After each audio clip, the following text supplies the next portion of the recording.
Okay, good evening, everyone. I hope you're well. Welcome to this evening's Pint of Science with me. I'm Mark Witton. I'm a paleontologist and paleoartist based at the University of Portsmouth. This evening, we've got something a little bit different lined up for you. Isn't just a dog's tail wagging in the background. Today, we're going to be taking part in an exercise called Bringing Dinosaurs to Life in Art. So the idea is that you see artwork of prehistoric animals everywhere, but we don't often see how it's actually created. So we thought this evening, let's take advantage of the fact that we're at home using the normal sort of digital software to actually show you how that's done. So you can see me, I'm on the left-hand side of the screen at the minute. On the right-hand side, you can see a little recreated landscape. So this is just done in Photoshop. And what I thought we'd do over the next hour is try and fill that with a scientifically accurate restoration of a dinosaur. So I'm going to dive into that in just a minute. Just wanted to say, for those of you joining us live at the minute, you're welcome to add as many comments as you like, and please ask me questions while we're doing this. I'm just going to start talking in a minute, and every now and then we might hear a little voice in my ear who's Georgia, our master of comments, and Georgia's going to be relaying comments to me and any questions that you've got. So I can answer the one going along. We need Georgia to ask me, because when I'm working in Photoshop, I won't be able to see any comments that flash up on the screen. So with that in mind, let's get going, because if you're trying to do a painting of something, we've really got only not even an hour anymore. We're already down to 58 minutes. So let's not waste any time. Let's dive in. So you see here that we've got a recreated landscape. The way that we approach paleoart is that we want to do everything as scientifically informed as possible. So when we're thinking about drawing an animal that's maybe millions of years old, we don't just imagine what the world was like back then. We try and think about as much scientific information as we can. We try and factor all of that into our reconstruction.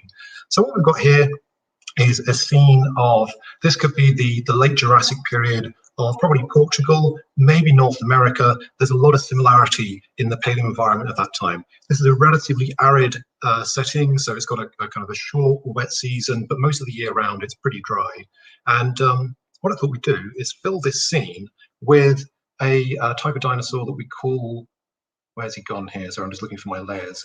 A type of dinosaur that we call Torvosaurus. And the reason I thought we'd do Torvosaurus is it's not the most famous dinosaur by any stretch of the imagination, but over here in the UK we have a dinosaur called Megalosaurus, which was actually the first dinosaur that was ever known to science in any real capacity, and it's the first dinosaur to receive a name.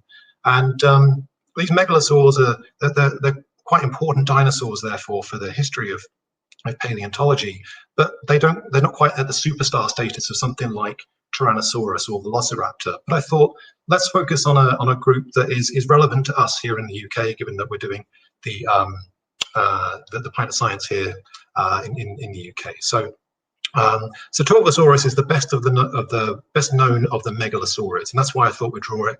Megalosaurus itself, even though we've known about it for nearly 2 centuries, is still a relatively poorly known animal. We still don't have that many fossils of it. So that's the animal that we're going to be drawing this evening. You can see that I've kind of got a little bit started in anticipation of what we're doing this evening. That's just because trying to work out what you're doing with dinosaur anatomy takes a little bit of time. And so rather than just diving into this and trying to rush through something in an hour or so, I just wanted to make sure that I had something that's fairly happy with, that we can now start to do maybe some of the more interesting parts of paleoart with. So what I've done here, I've just drawn a very rough skeleton. So this is Torvosaurus's skeleton. Obviously, I've not drawn every single bone, but I've just tried to get the proportions correct. And what this is based on, it's important, of course, in science to reference people's work that you're using and that you're building upon. And so what I've used here is a skeletal reconstruction of Torvosaurus by Scott Hartman.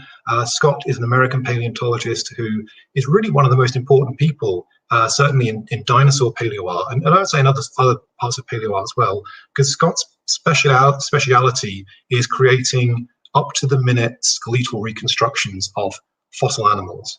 And these are really important because these are the bridge between fossils and us understanding the basics of anatomy. It's when you have a fossil that's still embedded in the rock, when it's still embedded in the matrix, that doesn't necessarily tell you how everything goes together, and there might be bones missing.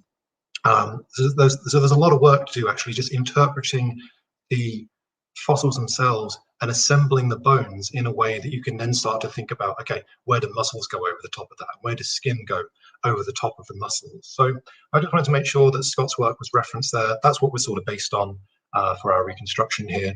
And now we can kind of dive in.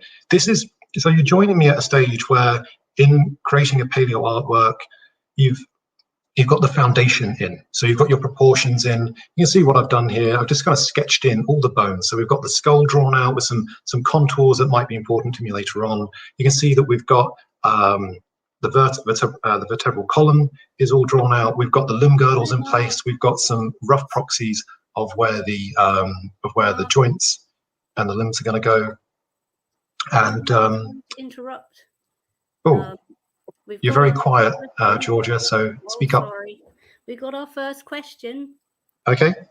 From Ellen Lesser. I've heard that many of the classic images we have of dinosaurs don't have enough fur or feathers. How big of a concern is that in paleo art? Oh, that's an excellent question. And it's something that we're going to definitely get into with drawing this animal. So many of you will be aware that our one of the biggest revelations of the last few decades in dinosaur paleontology has been that many dinosaurs were covered in feathers or the precursors of feathers. So sort of things that maybe look a little bit more like hair, or things that look like an intermediate between hair and feathers. And for artists, that's a really big deal, because it totally changes the appearance of animal, particularly if you have bird-like feathers on an animal, you completely change what it looks like. Just to give you a quick example, let's just do a quick sketch. If you've got sorry, excuse me, let me make sure this is working.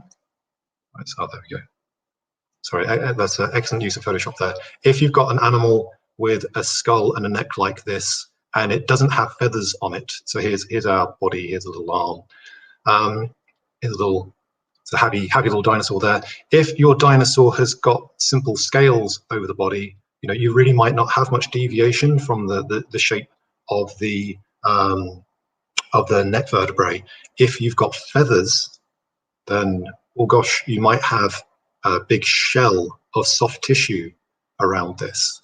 And so it's really important for artists to understand what's going on about the skin of their animals. And it's something that we're going to get into a little bit more later on. But it's definitely true that this is a major concern for us now. What animals have feathers? What animals have sort of proto feathers, and which ones are scaly? It's a really defining characteristic of animals. So we need to make sure that we follow the science as well as we can with that. As I say, we're going to cover that a little bit more later on. So let's get into restoring our Torvosaurus then. Let me just make sure I'm working on the right layer. Here we go. So for those of you familiar with Photoshop, I'm using layers to make sure that I don't sort of ruin anything that's underneath this. And I can paint right over this Megalosaurus, sorry, this Torvosaurus here. So what I'm going to do first is we've got our skeletal reconstruction, and I'm going to start thinking about the contours of the musculature. And so I'm just coming off the back of the head here to make a contour for the neck, running down here onto the body. And I'm going to make this a fairly broad contour, coming off the shoulders onto the neck, because these are types of animals that we call the theropod dinosaurs. They've got big heads and they've got big neck muscles to hold them in place. And actually, if you look at the back of the skull of Torvosaurus, you can see there's a little nubbin on the back here, which gives you some idea that the neck muscles were really quite prominent above the back of the head. So I'm just bringing that contour down there. And I'm going to take this across the hips. Now, when you get to the hips, they tend to be fairly close to the surface of animal bodies. Then I'm going to run down onto the tail here. And on the top of the tail, at least, you don't have a huge amount of soft tissue over the top of the vertebral spines. Now, bringing up down here, you can see this tail's already a little bit of a mess. What I'm going to do is, as you can see on Scott's skeletal here, you've got these bones here called chevrons. And the soft tissues here follow that fairly closely, but obviously these chevrons stop at some point.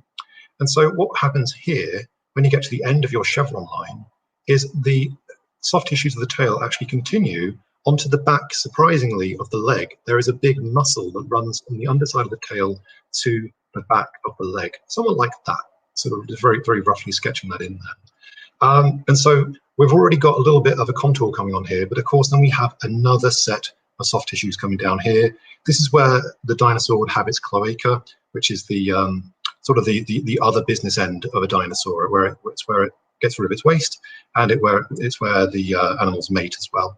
I'm just bringing this through here underneath the underneath the pelvis, coming in underneath the belly here. Again, this all follows the contours of the skeleton fairly closely, coming around to the shoulders, a little bit more bulk here. Where we see another really dramatic deviation from the underlying soft tissues is where we get to the throat. So the tissues of the throat, they're actually attached to the vertebrae at the front of the neck, but then you also have a whole series of muscles running down from the back of the skull down onto the front of your chest. So you actually end up with a very deep neck profile, but even if we're doing this fairly conservatively and not adding a huge amount of sort of speculative soft tissue to this, we already start to have a neck which looks quite a bit thicker than the underlying skeleton. Hi Mark, we got our next question for you. Okay. Have you heard about the potential Torvosaurus spur teeth from Tanzania and South America? I have not, but that isn't surprising because Torvosaurus is quite a widely dispersed theropod. So you find it all over Europe, all over North America. So it's obviously getting around a fair bit. So it's not too surprising that we have teeth from South America, and that's obviously quite exciting. Let's say these megalosaurs, they're not maybe the best known dinosaurs in many respects, so it's cool that we're getting more discoveries of them. The next set of muscles I'm going to think about putting on here are those of the leg.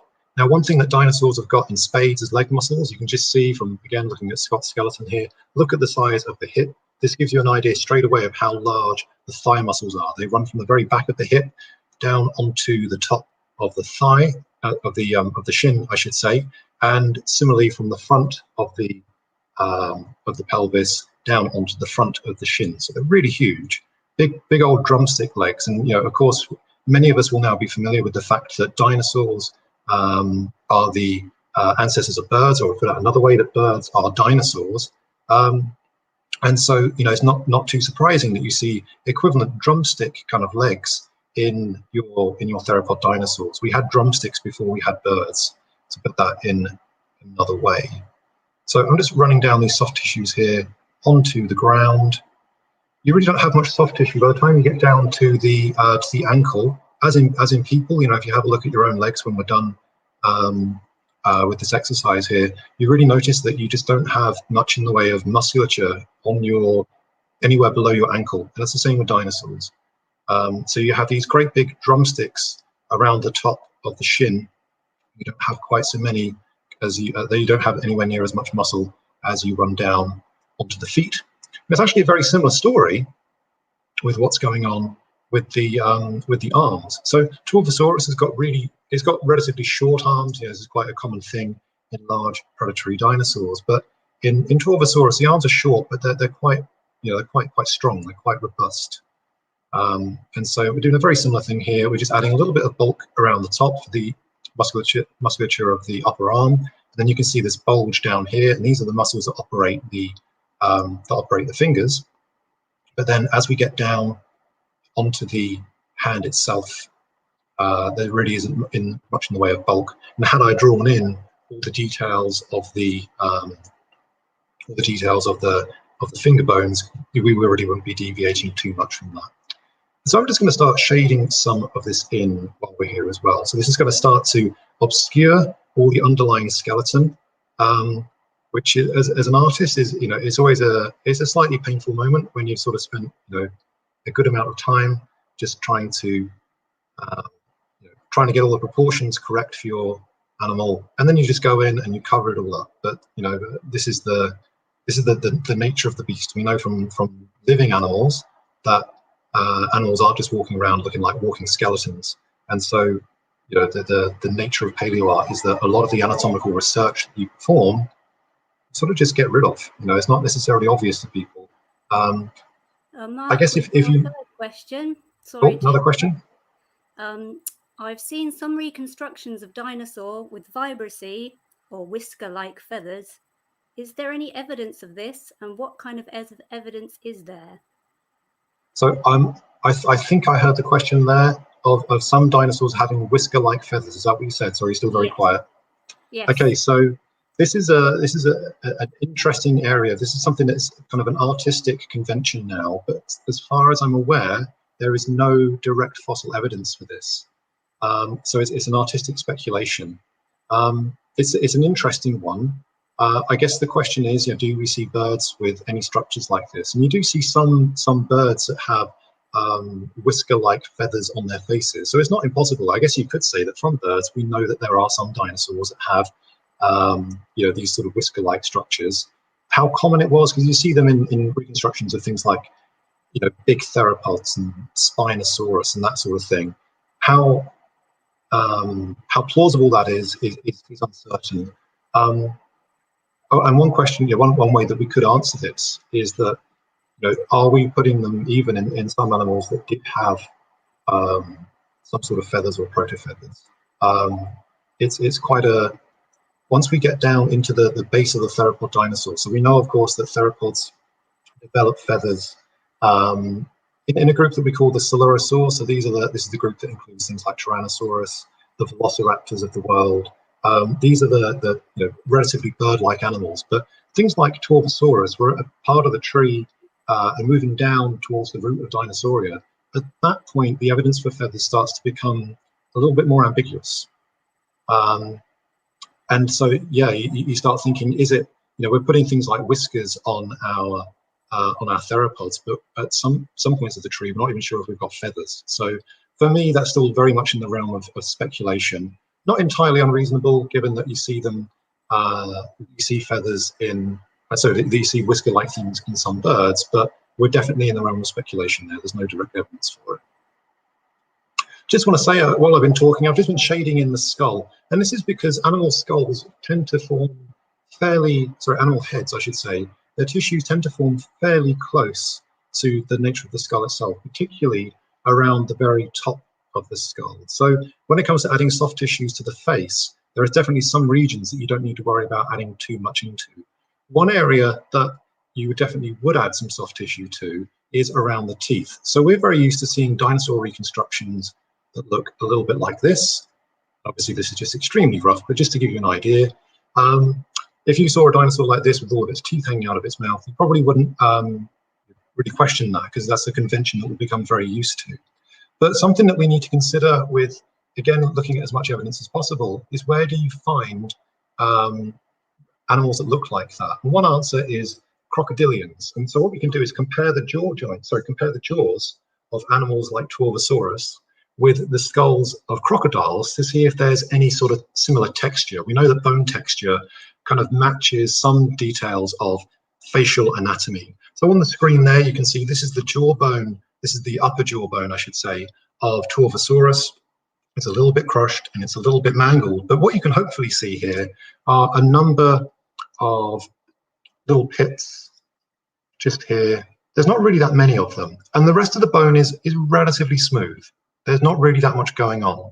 Now, in contrast, if you have a look at a crocodile snout, the crocodiles are, of course, creatures where the teeth are exposed. It's completely different. It's not smooth at all. You've got hundreds or thousands of pits across the skulls of these animals. And what we actually find is that the jawbones of dinosaurs are really quite similar in their detailed anatomy to those of lizards. So even though dinosaurs are not particularly closely related to lizards, it makes a lot more sense to put lizard-like lips on dinosaurs than it does crocodile-like teeth hanging out of their mouths. So it means that for an animal like Torvosaurus, what we would do when we get to painting in the details of the face, we probably just want to give a little bit of an overhang here, and we're going to hide all of those teeth. And so, these animals look nowhere near as ferocious as we are sometimes used to. You think about that big old Jurassic Park Tyrannosaurus and what an intimidating character that looks like. But actually, dinosaurs probably didn't look anywhere near as scary as they do in films. And this is, if we're talking about development of dinosaur artwork, this is something that is definitely kind of on trend at the minute. It's the idea that the way we depict dinosaurs in the past has probably been a little bit on the monsterized side of things. We do tend to emphasize their muscles and their big teeth and their claws, etc. when in reality, they're probably quite different creatures to that. They're probably far more conventional looking, if you like. Hi, Yeah, Mark. again, Sorry yeah, to interrupt again. Yep. We've got another question. What evidence, if any, is there in the fossil record for soft tissue being preserved, e.g. cheeks, wattles, and webbings for feet? So soft tissue in general, oops, sorry, got a real close view there. Soft tissue in general, of course, is far more common than many people would anticipate. So we do have things like body outlines, lots of, sometimes we do get evidence of structures like cones. So we have cones in dinosaurs like Edmontosaurus, where just on the top of the head, completely unexpected, there's a cone that seems to resemble something like what you'd see on the top of a chicken, which is pretty remarkable. Edmontosaurus is an animal that we have heaps of soft tissue data for, and yet only recently did we find that there was, there's this comb on the top of its head. So we do have some evidence for things like that, but we don't have much, and certainly not anywhere near as much as we'd like. In general, dinosaur faces do not preserve their soft tissues anywhere near as much as other parts of their bodies, and that's probably because the face is obviously full of access points to scavengers. Or bacteria. Think about what the inside of this Torvosaurus's mouth must have been like. It was probably riddled with bacteria. The moment this animal dies, the rotting of the face would have commenced very quickly. And so, we just don't get much in the way of facial tissues coming through for dinosaurs. But we do have some. And there are other ways that we can detect what's going on with facial tissues. By looking at the details of skull bones. And we're going to come back to that idea in just a minute. Obviously, we've already touched on that to some extent with by talking about the textures of the textures of the jawbone that we were just looking at a moment ago. But yeah, not as much as we'd like. And I think this is it's a particularly problematic area for us because just instinctively we do tend to look at faces. We focus on them as is part of our nature to look at animal faces and see what's going on. And it's not just us that do that. If you look at animal species in general, it's quite common to see. It's quite common for animals to localize ornamentation on their face and to put things, like their brightest colors, their most vibrant areas on their face. So it is. It would be nice to know what's going on with not just dinosaur faces, but prehistoric animal faces in general.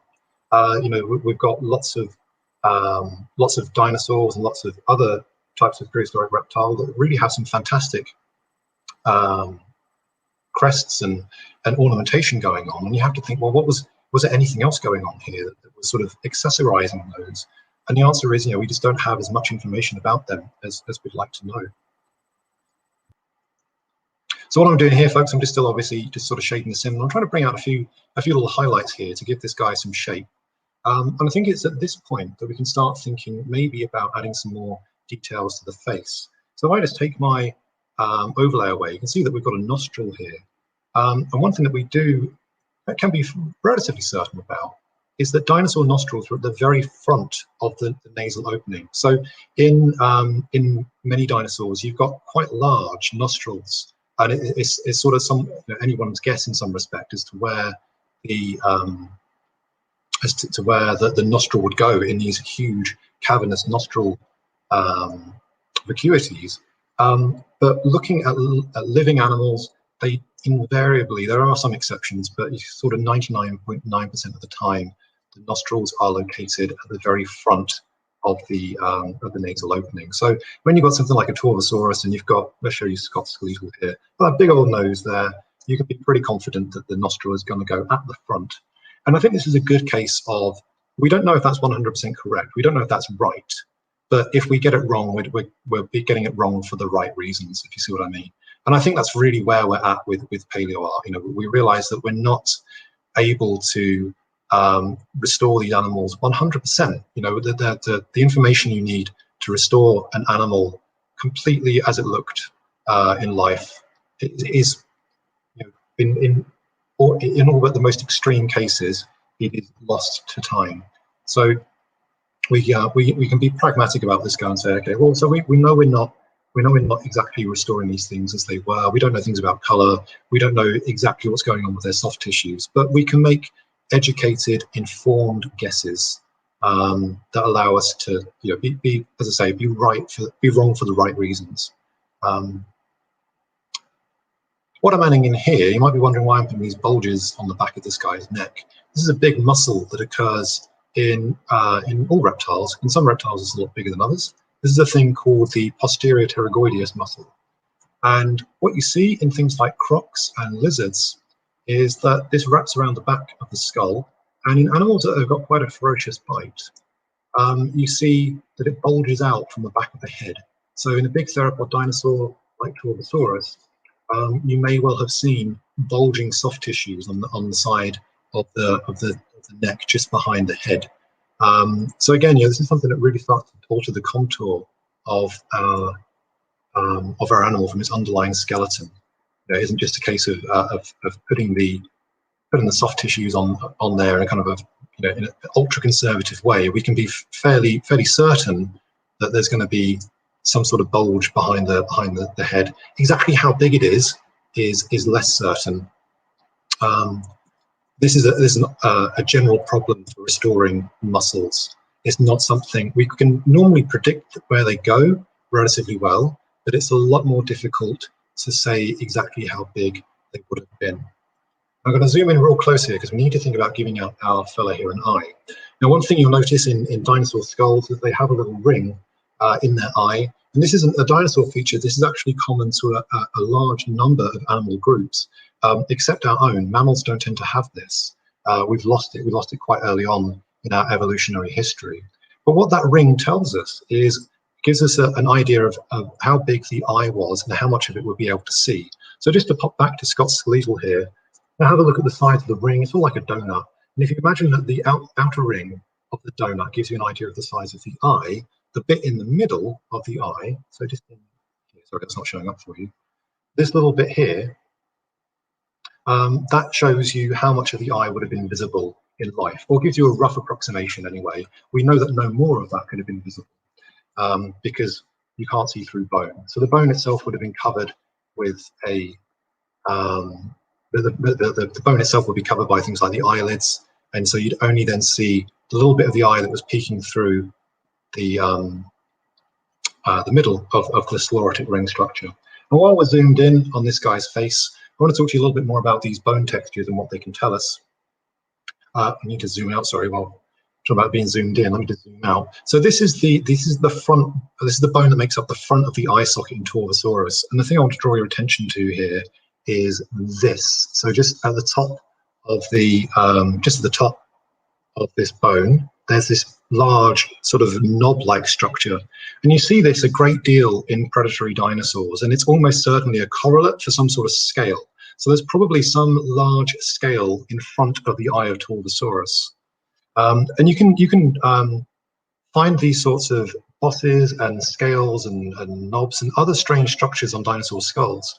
And what we're starting to learn now is that some of these structures are almost certainly something to do with the overlying skin. And so that's why we can look at this and go, oh, maybe that's something to do with some scales. Maybe there's some interesting feature going on there. And it turns out that these structures correlate with other types of skin as well. So we can predict, for instance, if a dinosaur had a beak, if a dinosaur had armored skin on its face. There's quite a lot that we can deduce just from looking at bones and bone textures. So, that in itself is quite a remarkable thing, I find, to think about animals that have been dead for so long and being able to look at just their skulls and go, hey, wait a minute, there was a scale there. And in some cases, we get whole complexes of these scales. So we can go, oh, look, there was a row of scales. Or, we can pick out how many scales there were. We can say, oh, look, there was 1, 2, 3, 4 scales going down the middle of this animal's skull. And I think that's really, as I say, I think that's really remarkable that we can do that. It's, to think these things have been dead for millions of years and we're able to go, in some cases, actually diagnose these animals on these features and go, well, this animal is a different dinosaur species because it has a row of these scale correlates. on its snout, which this other one doesn't have. So that's really quite interesting stuff. What I'm doing here, I'm sort of rambling on, just not really telling you about what I'm doing with the painting. I'm just adding in some details of the skin now. And I'm going to keep this guy, I think, almost fully scaled. So this is to go back to one of the first questions that we had about what do we do with feathers and structures like this. One question, one way to answer this is to look at where these animals fit in dinosaur evolution. And Torvosaurus sits in a slightly awkward place, to be honest. It's not the easiest animal to give a straight answer to. So Torvosaurus, as I said, is a type of dinosaur called a megalosaurine. Megalosaurines sit just outside the group of dinosaurs which we know are extensively feathered. And so there's a question of, is it just a case of that we don't have the evidence for the feathers yet, and that any day now someone's going to find a specimen of one of these animals and it's going to be revealed that animals like Torvosaurus and Megalosaurus and all of their allies. So this would include things like Allosaurus, Spinosaurus. This is a big branch of the theropod tree that includes lots of famous big predatory dinosaurs. And yeah, so there's a question of, are they all going to emerge as being quite feathered looking animals? Or is it that we don't have evidence for it yet because it's a genuine absence of that feature in this group? Unfortunately, the skin impressions for theropod dinosaurs are really quite poor outside of the feathered animals. And that in itself is kind of interesting. And there's all sorts of factors to go into this. Is it something to do with preservation? Because soft tissues don't preserve just anywhere. You need the right kind of sediments to preserve them in. So is it that our big predatory dinosaurs like Megalosaurus and Torvosaurus and all those guys, is it that they just don't preserve in the right places and that's why we're not finding them? Or is it that, as I say, is it that they genuinely don't have them? We do have some evidence of the skin of animals from this part of the dinosaur tree, and it turns out, when we do get it, that it tends to be on the scaly end of things. So we do have skin impressions for things like Allosaurus. They're not very big, but the suggestion is that they're probably going to be relatively scaly. So that's one reason here to think that that's probably what's going on with Torvosaurus. A counter argument to this is recent studies that have been done on dinosaur thermoregulation, suggesting that very early theropods, so things like Coelophysis, this is a famous North American dinosaur, an animal the size and build of Coelophysis may have struggled to keep itself warm. We're fairly certain nowadays that the dinosaurs were warm-blooded, or at least something like that. They had elevated metabolism. So we're thinking about animals a lot more like birds and mammals in terms of their metabolism and things like reptiles. And with that in mind, you do have the question of, okay, so if you're going to be warm-blooded and you're generating your own body heat, you probably don't want to be losing that heat to, just to the external environment. So you have some sort of insulation for that. And as I say, there's some evidence that, some models, I should say, of predatory dinosaur thermoregulation that imply that actually maybe they did need some help from an insulating layer to keep themselves warm. But what's interesting about this is that animals that are only slightly bigger and living in some comparable climates, you start to lose the need for feathers or any sort of insulation relatively quickly.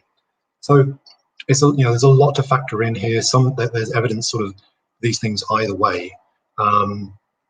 It's an unknown essentially. But there might be some interesting things that we can do with feathers that we'll come back to later on. What I'm starting to do here, so I'm relatively happy with some of the shading and things that I've done.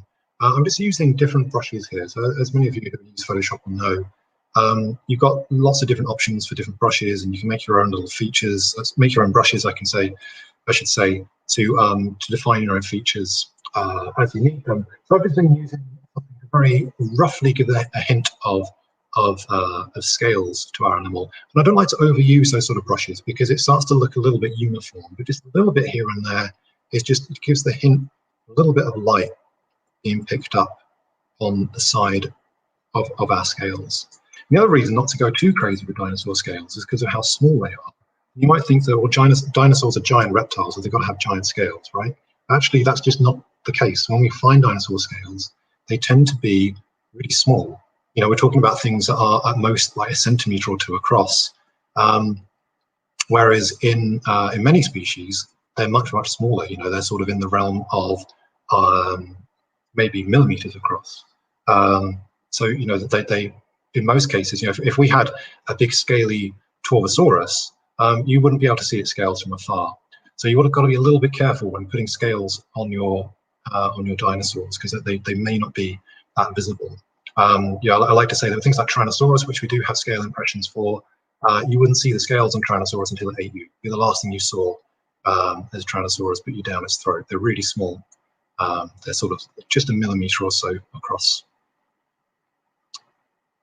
Okay, so I'm just adding a little bit of a little wattle down the neck of our Torvosaurus. I think it's interesting to add these little sort of speculations. And also in reptiles, you often find that they have relatively flexible throats, and this is carried through into birds. I'm sure many of us have seen footage of birds feeding their young, and we know from such footage that these things can really stick their heads right inside the beaks of their parents. The hatchlings are there, just absolutely. It looks almost painful. Certainly as mammals, to have something that far down your throat would be pretty awful. It makes the kind of lateral flow test we're doing for COVID look pleasant by comparison. But presumably, given that we see this in reptiles and we see this in birds, and I use reptiles here in a sort of the completely wrong sense, because reptiles are birds as well, but in the sense of, we see it in lizards, we see it in crocodiles, it's probably there in dinosaurs as well. And this is what I've just explained to you there, using that sort of approach, is what we call phylogenetic bracketing. So a phylogeny is a way of reconstructing the evolutionary tree of any animal group. So it isn't just fossil animals, it can be living animals as well. And what we do when we've got to answer, got a question to, does an animal have this feature? Did this fossil animal have this feature? We look at what the living animals that are sort of bracketing that animal in an evolutionary sense have. So if an animal, as I say, if you've got a feature that's in lizards and crocodile, then in birds, that phylogenetically brackets a dinosaur. So it allows us to predict that feature, even if we don't know that it's there for certain. So what I'm going to start doing now on this guy's skin, I'm racing through this a little bit. What I'm going to start to add now on this chap are what we call feature scales. And these are a really common feature of scaly dinosaur skin. So I've already mentioned that dinosaur skin tends to be very fine. The scales tend to be very fine. We're talking millimeters or so across. But one thing that you do see, I want to say universally, certainly very near universally in dinosaur skin, is when they have got scales, they tend to have larger scales embedded within these sort of this mosaic of smaller tessellating scales. And we call these feature scales because they are slightly bigger, and they're the sort of thing that you might see from a distance. And so I'm making these feature scales really big. Torvosaurus is a relatively large animal. It's about 9 meters long. So these scales would be relatively big that I'm putting on here to give you an idea of the kind of distribution that these scales have. That you don't necessarily find them across the body. We do have entire mummies, sort of use the term quite colloquially there, but we do have whole carcasses of dinosaurs which dried out and preserved an awful lot of their skin. And what those mummies show us is that the scales on dinosaurs weren't distributed uniformly across their bodies. You have regions, as you see in living reptiles, you have regions where you have larger scales and smaller scales and all sorts of interesting stuff going on. So this is something that as dinosaur artists, even when we don't know exactly what's going on with our animals, we certainly have a little bit of license to play around with things like feature scales, to think about how the scale patterns on our animals may have been, kind of varied and different from species to species. And so this is something that just allows us to add a little bit of realism to our animals. I think if we just, if we sort of made them totally uniform and we didn't add these features, these speculative features, they just wouldn't look like animals. They'd look like maybe scientific illustrations, and there's nothing wrong with that. But we need these features just to just to allow us to suspend disbelief that we're looking at a real animal and not just a sort of very standard, very dry illustration in a textbook. It's actually quite interesting that that's where Paleoart got its origins. If you go back and look at Paleoart of the early 1800s, which is when Paleoart begins, a lot of those illustrations, they really were very simple. They're just outlines of animals. There's really not much going on anatomically. It wasn't really until a good sort of couple of years after Paleoart was established that you start to see things like skin texture being put on, and it was quite a controversial thing to do. That there were plenty of critics who didn't like that approach to Paleoart at all. They wanted it to remain in that realm of. Sorry, just listen about what we're here. Sorry about that. Yeah, there were plenty of people who wanted Paleoart to remain in that sort of ultra-conservative, really not very adventurous at all phase. But by the by sort of the 1830s or so, we were really kind of out of that, and people were starting to do more adventurous things with their artwork. But it's interesting, seeing the development of that. I'm quite interested in the early history of Paleoart. It's quite a fascinating period, and there's an awful lot of stuff going on in terms of different opinions being thrown around and different ideas about what's acceptable. Merge these layers down here. There we go. So what I'm doing here, I'm just adding some highlights. The one thing that I really want to bring out here is that Torvosaurus got a really narrow skull. When we see pictures of dinosaurs, they often have quite broad skulls, but that's probably because in those cases the artists haven't really been looking that closely at the fossils. Dinosaurs tend to have narrow skulls. There are some species that have got wide skulls, but they tend to be few and far between. Ironically, one of the most famous dinosaurs, Tyrannosaurus, is a weirdo in that respect. It actually has a very wide skull for a theropod dinosaur. Even the close relatives of Tyrannosaurus are not particularly wide-skulled animals. So it's a little bit of a. It's not unusual in many respects for some of the most famous dinosaurs to also be kind of weird. Things like Stegosaurus for a long time, that was thought to be quite an unusual stegosaur. It's somewhat been normalized within its group now, but for many years that was thought to be a very weird stegosaur, but mainly because we didn't have huge amounts of fossil data for it, to be honest. Stegosaurus is a very famous dinosaur, but it was only really relatively recently that we started to get complete skeletons of it. And if you've been to the Natural History Museum in London, you'll have seen one of our best specimens and most complete skeletons of Stegosaurus, and that's the famous Sophie specimen that now greets you as you come in through the Earth galleries in the Natural History Museum. Okay, how are we doing for time? We've got a few minutes left. Let's see what we can do in our remaining 10 minutes or so. Where do we want to go from here? I think we might want to start thinking about things like colour and what's going on with our animals. So I've deliberately chosen a relatively late in the day scene for this because frankly it's something that we can reproduce a little bit quicker with lots of shadow. I wanted to try and get our picture to the point where you guys felt that you saw something that was relatively finished. So doing something maybe set in the daytime where we can see absolutely every feature wouldn't necessarily have allowed that, but we can start to think a little bit more about color and some more interesting patterning on our animal than what we've produced so far. Oh, hi there. A question about color. Okay. How do you choose your color palette? Do you have any preferences depending on the genus or family? Greetings from Spain. That's from Thuban. Oh, well, hello, and yeah, nice to know we've got an international audience. Okay, so yeah, I tend to my color palette. I tend to try and match animals to the background, essentially. As you can see that I'm doing here. This is partly influenced by.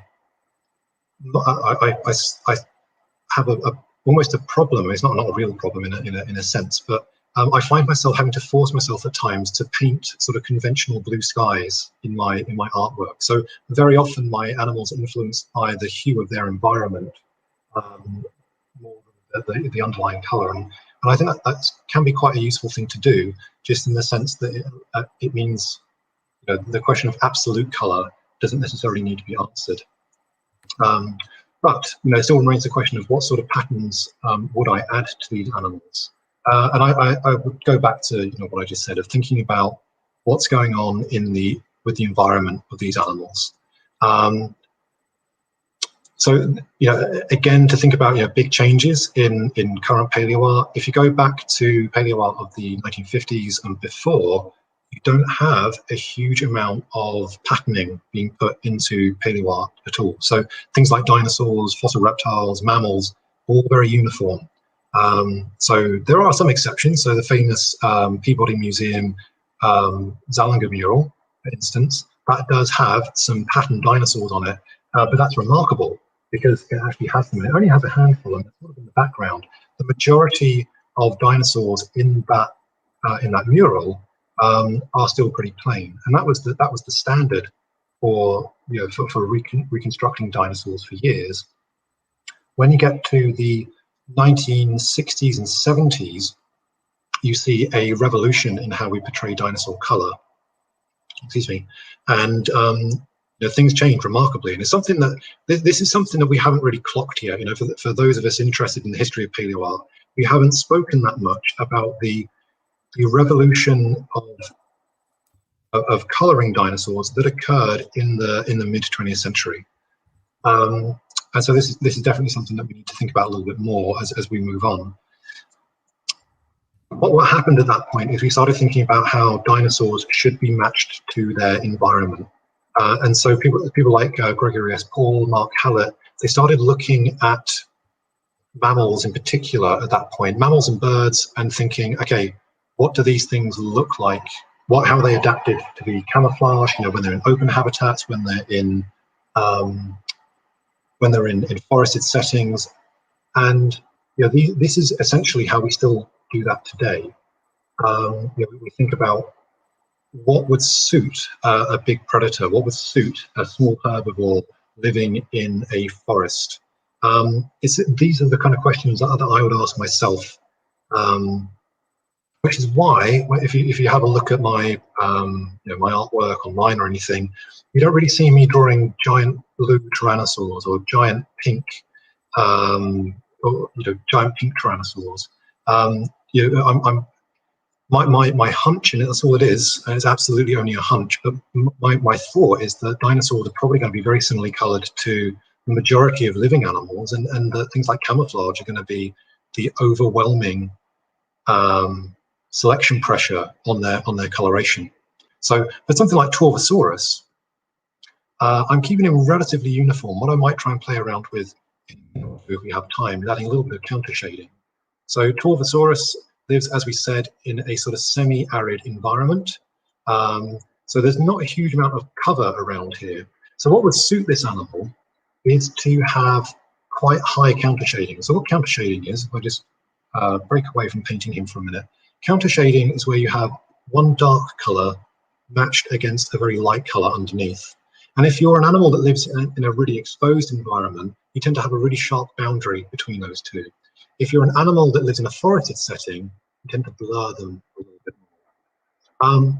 And we see this in dinosaurs. We do have some color data for dinosaurs now. It's not complete color data, but there's a little bit of information about what their major shades may have been like, certainly some of their patterning.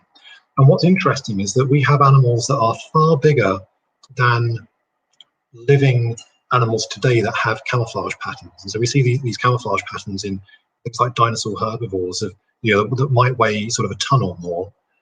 In living mammals, obviously they're the biggest animals we have around today, so they're the ones that we compare most to dinosaurs for things like color in some respect, maybe in an ecological sense. There's problems with comparing dinosaur color to that of mammals, just because mammals don't always see that well in color.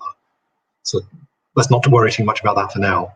But what it suggests is that dinosaurs were worried about remaining camouflaged at larger sizes than living mammals are. And so I wonder if dinosaur predators would be similar. Would they also be concerned about remaining inconspicuous at large size? And so what I would do for something like Torvosaurus here is, I would keep it still relatively camouflaged, even at this big size. And give it that sort of open exposure, high contrast type of coloration that we just discussed. You know, if there's an animal that doesn't really have much in the way of cover, the least it can do is try and break up its outline so that animals can't see it that well, you know, from a distance. That's what counter shading is all about. Sort of breaking up your shape on the horizon. So that's what I would do with this chap. So that's what I'm just trying to bring out a little bit here. This is it's a little bit difficult because of the time of day I've chosen to depict this animal in. But you can get a sense of what's going on with it. We've got this sort of buff color on top, and then I'm just giving it these little blue hints underneath where our counter shading would be. So I'll just continue that down there. But I'm taking up quite high on the body, so we're getting, you know, relatively high counter shading, and maybe this is getting a little bit high enough that we can start to pick out some of that in the light here.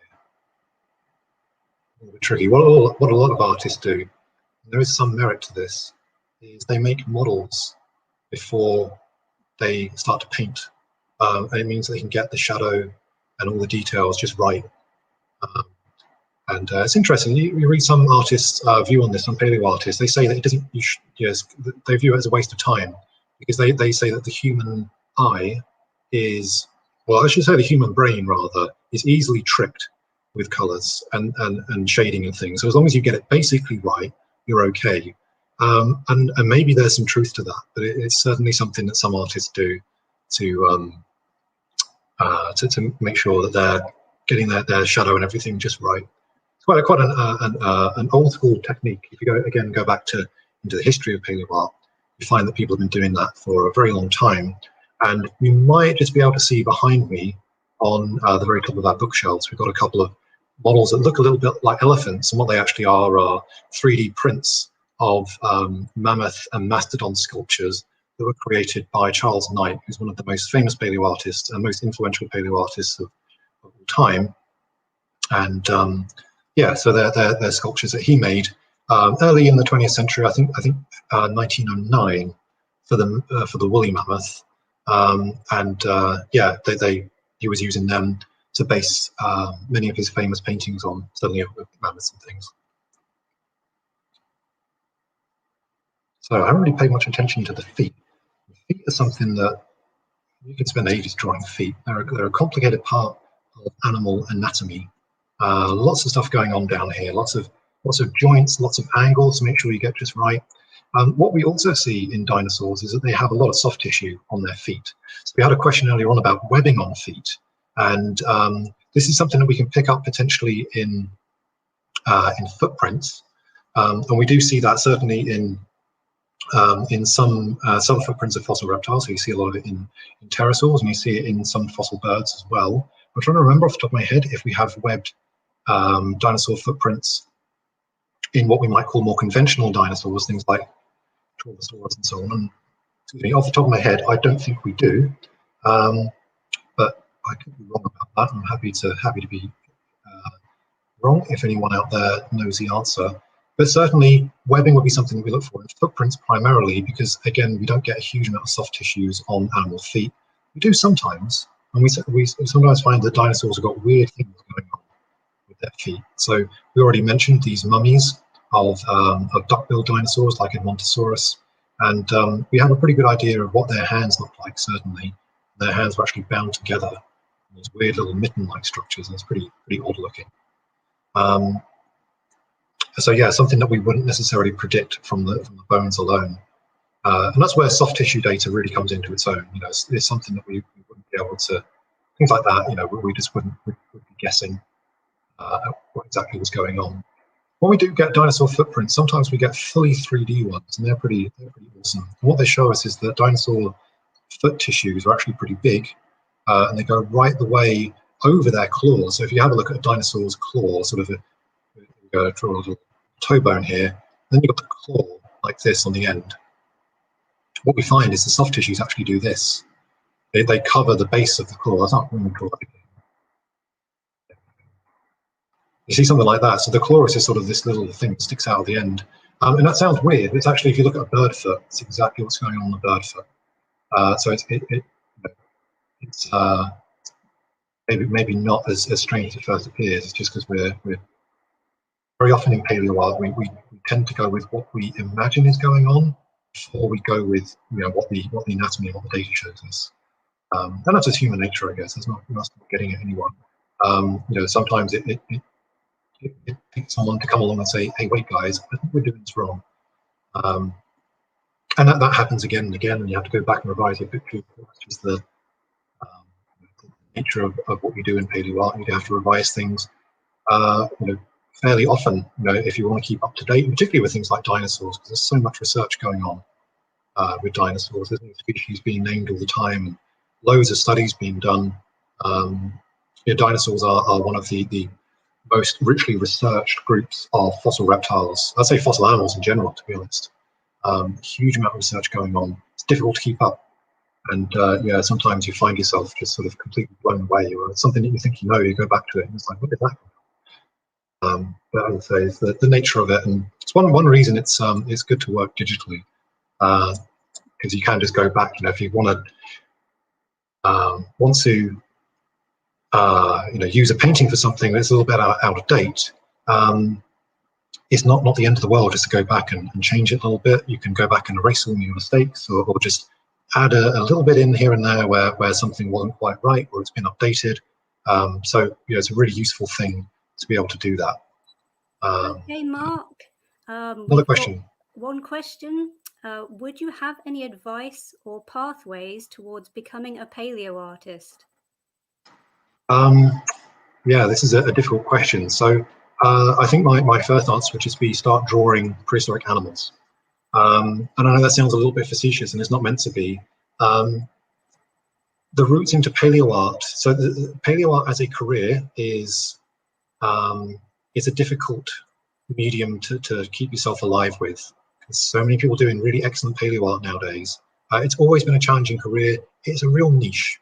So it's kind of difficult to get into. So the first thing to do is obviously not give up that day job. It's the thing everyone says when you're talking about sort of an artistic career, but it's definitely true in this case.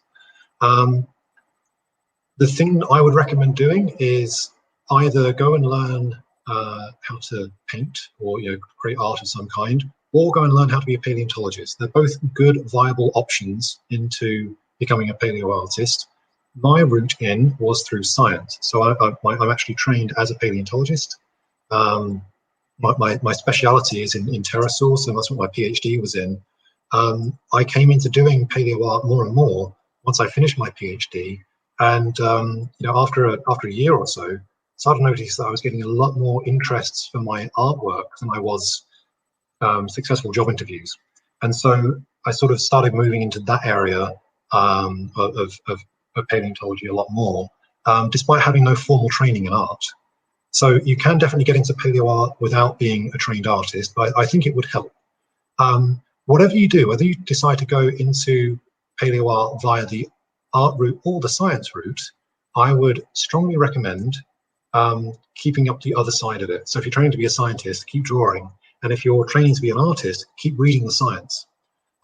Once you've done this, once you've decided on one of those routes, or you could do both, I guess. There's nothing to stop you from, sort of studying, for multiple degrees, etc. But once you decide that you kind of want to get out there, start putting your stuff online.